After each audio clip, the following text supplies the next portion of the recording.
Ding dong. Halo, selamat datang di video tutorial literasi informasi. Melalui video ini, kita akan belajar cara efektif mencari dan menggunakan informasi untuk mendukung aktivitas perkuliahan. Perlu diketahui bahwa di dalam video ini akan terbagi menjadi 4 bagian. Di video ini, saya akan menjelaskan tutorial dalam melakukan identifikasi kebutuhan informasi. Tolong disimak ya. Sebelum melakukan tutorial, aku akan memberikan sedikit penjelasan terkait apa sih itu identifikasi kebutuhan informasi.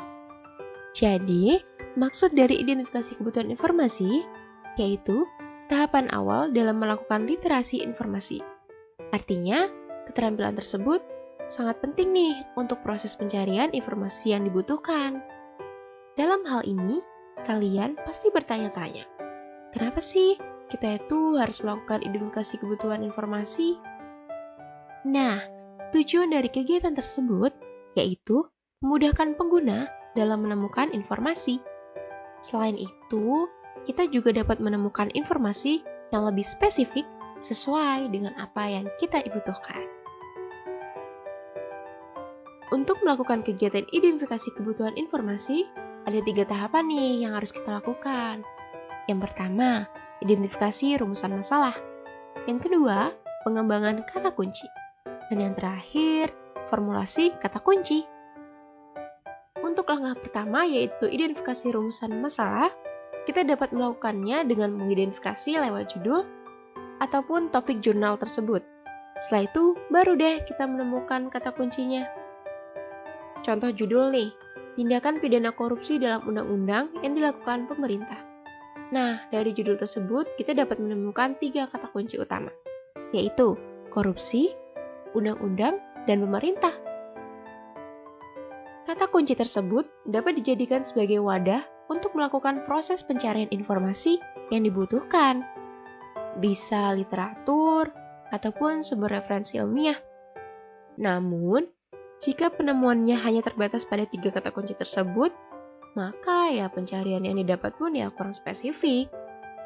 Salah satu caranya yaitu kita harus mengembangkan kata kunci tersebut. Langkah kedua yaitu mengembangkan kata kunci. Dalam hal ini, kita bisa menggunakan 3 cara untuk mengembangkan kata kunci. Yang pertama, memakai thesaurus. Yang kedua, mencari sinonim. Dan yang ketiga, mencari antonim. Nah, untuk mempermudah mencari kata kunci, kita bisa menggunakan thesaurus.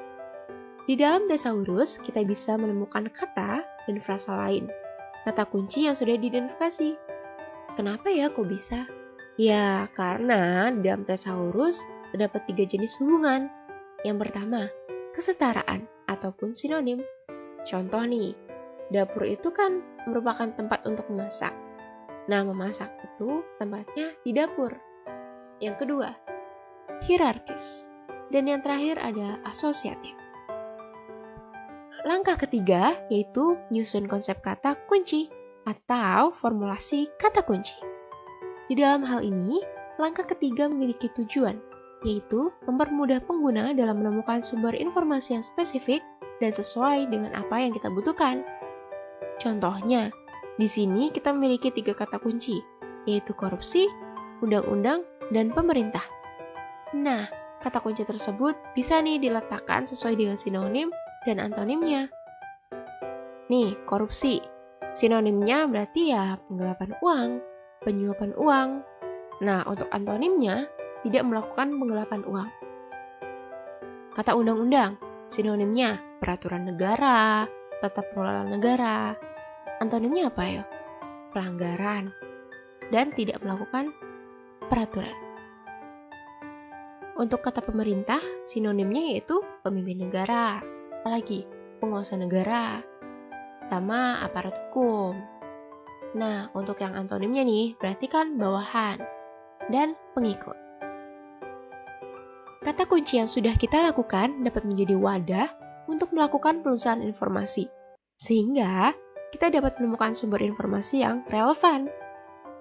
Dari konsep yang sudah dikembangkan tadi, untuk mempermudah pengguna dalam mengembangkan kata kunci yang lebih luas dengan menentukan kata kunci yang disusun, yaitu dengan menggunakan tabel pemetaan alternatif query. Keyword pertama nih, kan tadi kita nemu korupsi. Alternatif pertamanya yaitu berarti penyuapan uang. Terus alternatif keduanya, penggelapan uang negara. Keyword kedua, tadi kita nemu undang-undang. Alternatif pertamanya, peraturan negara.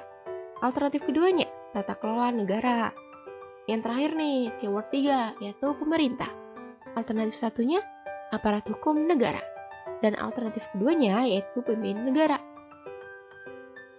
Tabel tersebut bisa membantu kita dalam memformulasikan kata kunci. Alternatif keyword tersebut disusun dengan mencari sinonim dari keyword yang terpilih melalui thesaurus. Hal ini memungkinkan pengguna untuk mendapatkan informasi sesuai dengan kebutuhan. Melalui pemetaan alternatif query ini, kita dapat memformulasikan kata kunci yang kita miliki agar hasil pencariannya dapat diperluas. Sehingga tidak berfokus pada keyword yang itu-itu aja. Jadi, jika ingin mencari alternatif pencarian yang lebih luas, kita bisa nih memasukkan alternatif query 1 dan 2.